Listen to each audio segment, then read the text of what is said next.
کتابوں کے بارے میں عام طور پہ کہا جاتا ہے کہ اگر کتاب دوسری بار پڑھنے کے قابل نہ ہو تو اسے پہلی بار بھی نہیں پڑھنا چاہیے،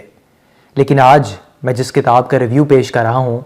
اسے اپنی ضخامت کے باوجود کئی بار پڑھا جا سکتا ہے۔ اردو ادب کا ایک بہت بڑا نام ممتاز مفتی اور ان کی یہ کتاب علی پور کا ایلی ہے جو تقریباً 1000 صفحات پر مشتمل ہے۔ یہ کتاب 1961 کو منظر عام پہ آئی، لیکن تقریباً 6 دہائیاں گزرنے کے بعد آج بھی اس کا شمار اردو کی سب سے ضخیم اور زیادہ پڑھی جانے والی کتابوں میں ہوتا ہے۔ اس کتاب کو آدم جی ایوارڈ کے لیے بھی نامزد کیا گیا،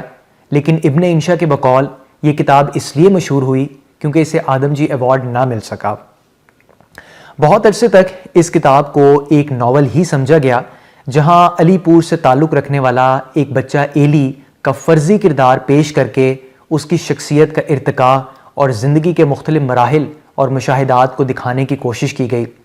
لیکن بہت سالوں بعد مفتی صاحب نے اس بات کو تسلیم کیا کہ یہ کتاب ان کی زندگی کی آبیتی کا پہلا حصہ ہے، جس کا ہر واقعہ اور ہر کردار حقیقت پر مبنی ہے، جو 1905 میں ان کی پیدائش سے لے کر 1947 تک کے واقعات کا ذکر کرتی ہے جب وہ ہجرت کر کے پاکستان آتے ہیں۔ اس کتاب پر آنے سے پہلے اگر ممتاز مفتی کی زندگی پہ ایک نظر ڈالی جائے تو وہ پنجاب کے شہر بٹالہ سے تعلق رکھتے تھے اور انہوں نے اپنے پیشہ ورانہ کیریئر کا آغاز ایک سکول ماسٹر کی حیثیت سے کیا اور بعد میں بہت عرصہ سول سرونٹ کے طور پہ فرائض انجام دیتے رہے۔ انہوں نے جہاں بہت سے زبردست اور لاجواب افسانے تحریر کیے، وہیں انہوں نے لبیک اور تلاش جیسی کتابیں بھی لکھیں۔ ان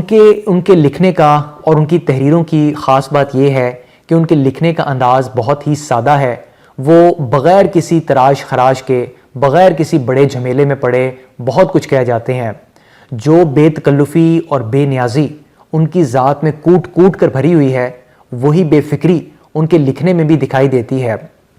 تو علی پور کا ایلی بھی کچھ اسی بات کے پیرائے میں اردو ادب کے خلاف احتجاج کے طور پہ لکھی گئی۔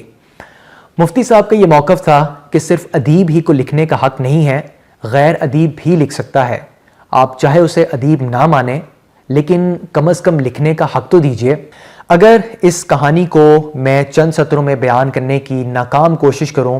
تو یہ ایک ایسے بچے کی کہانی ہے جو شدید احساس کمتری اور زندگی کے بہت سے کمپلیکسز کا شکار نظر آتا ہے۔ اس کی ساری زندگی اپنے ارد گرد کے ماحول اور لوگوں کا مشاہدہ کرتے ہوئے گزرتی ہے۔ بنیادی طور پر وہ خود اعتمادی سے عاری ہے اور اپنے عمل سے زیادہ وہ لوگوں کے رد عمل سے خوف زدہ نظر آتا ہے، لیکن ان تمام کمیوں کے باوجود وہ ایک سچا اور حقیقت پسند انسان ہے۔ اس کے علاوہ 2 باتیں جو اس پوری کتاب کا مرکزی تھیم دکھائی دیتی ہیں، وہ ایک تو ممتاز مفتی کی اپنے والد کے خلاف بغاوت اور دوسرا عورت کی نفسیات کو سمجھنے کی کوشش ہے۔ مفتی صاحب اپنے والد کی بہت سی باتوں سے اور بہت سی حرکتوں سے نالاں تھے اور اس کتاب میں انہوں نے ان پہ کھل کے تنقید کی ہے، لیکن جانے انجانے میں اور نہ چاہتے ہوئے ان کے والد کی بہت سی عادتیں وہ اپنے اندر منتقل ہوتے ہوئے بھی محسوس کرتے ہیں۔ اس کے علاوہ شہزاد، سعدی اور دوسرے بہت سے کرداروں کے ذریعے جس طرح انہوں نے عورت کی نفسیات کا مشاہدہ پیش کیا ہے وہ یقیناً پڑھنے سے تعلق رکھتا ہے۔ یہ تمام باتیں مفتی صاحب کی زندگی کے ان سالوں سے تعلق رکھتی ہیں جب وہ سگمنڈ فرائڈ اور ڈی ایچ لارنس جیسے دوسرے بہت سے مغربی مفکروں سے بے حد متاثر نظر آتے تھے اور مذہب سے ان کا تعلق محض خوف کی بنیاد پر تھا۔ علی پور کا ایلی میرے نزدیک محض ایک کتاب سے زیادہ ایک تجربے اور احساس کا نام ہے، جہاں زندگی کی تفصیلات کا ایک جگہ ڈھیر دکھائی دیتا ہے، لیکن لا محالہ طور پر اس ڈھیر میں بھی ربطگی نظر آتی ہے۔ کتاب کے پیش لفظ میں ممتاز مفتی کے بیٹے اکسی مفتی اس کتاب کے بارے میں اپنی رائے دیتے ہوئے لکھتے ہیں کہ میرا پہلا مشورہ تو یہ ہے کہ آپ یہ کتاب نہ پڑھیں، برباد ہو جائیں گے، خوار ہو جائیں گے۔ آپ سوچیں گے کہ یہ بات تو بالکل ایسے ہے جیسے سگریٹ کا خوبصورت اشتہار دکھا کر کہا جاتا ہے خبردار، تمباکو نوشی صحت کے لیے مضر ہے، مگر لوگ اس وارننگ کے باوجود سگریٹ نوشی سے باز نہیں آتے۔ بالکل اسی طرح لوگ علی پور کا ایلی پڑھنے سے بھی باز نہیں آتے۔ اس کے علاوہ بانو قدسیہ بھی اس کتاب کے بارے میں اپنی رائے دیتے ہوئے لکھتی ہیں کہ اگر آپ لوگوں سے ملنا چاہتے ہیں اور مکمل طور پر مردم بیزار نہیں ہوئے تو علی پور کا ایلی ضرور پڑھیے، اس میں ایک جہان آباد ہے۔ لیکن اگر آپ بچپن میں پوری کہانی کو 4 سطروں میں بیان کرنے کا فن سیکھ چکے ہیں، جوانی میں آپ نے صرف وہ کتابیں پڑھی ہیں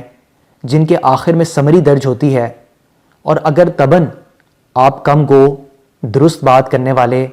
اور انگلیوں پر گن گن کر گفتگو کرنے کے عادی رہے ہیں، تو یہ کتاب آپ کے لیے بیکار ہے۔ میری اس کتاب کو پڑھنے کی ایک وجہ یہ بھی تھی کہ اس کا اگلا حصہ یعنی الکھ نگری پڑھ سکوں، جس میں مفتی صاحب اپنی زندگی کا دوسرا حصہ بیان کرتے ہیں۔ علی پور کا ایلی میں جہاں ان کا سب سے بڑا مشاہدہ عورت تھی، لیکن الکھ نگری میں ان کا سب سے بڑا مشاہدہ قدرت اللہ شہاب ہے، جو کہ ایک بہت بڑے بیوروکریٹ، مصنف اور اعلیٰ پائے کے انسان تھے۔ اس کے علاوہ مفتی صاحب کی زندگی کا وہ حصہ جس سے ہم زیادہ بہتر طور پہ واقف ہیں، جہاں وہ روحانیت، تصوف اور پاکستان کے بارے میں بہت سے رازوں سے پردہ اٹھاتے ہیں، وہ تمام باتیں ان کی کتاب الکھ نگری میں ہی پائی جاتی ہیں۔ اور آخر میں چلتے چلتے ممتاز مفتی کی ایک بہت ہی خوبصورت بات، اس امید اور دعا کے ساتھ کہ آج کے اس تیز رفتار دور میں ہم ان کی اس بات پہ غور کر سکیں کہ میری دانست میں محبت کی کوئی شرط نہیں ہوتی، محبت صرف کی جاتی ہے چاہے دوسرا کرے نہ کرے۔ محبت ایک ہاتھ کی تالی ہے، اس میں نہ شکوے کی گنجائش ہے، نہ شکایت کی، نہ وفا کی شرط، نہ بے وفائی کا گلہ۔ محبت لین نہیں، صرف دین ہی دین ہے۔ بہت شکریہ۔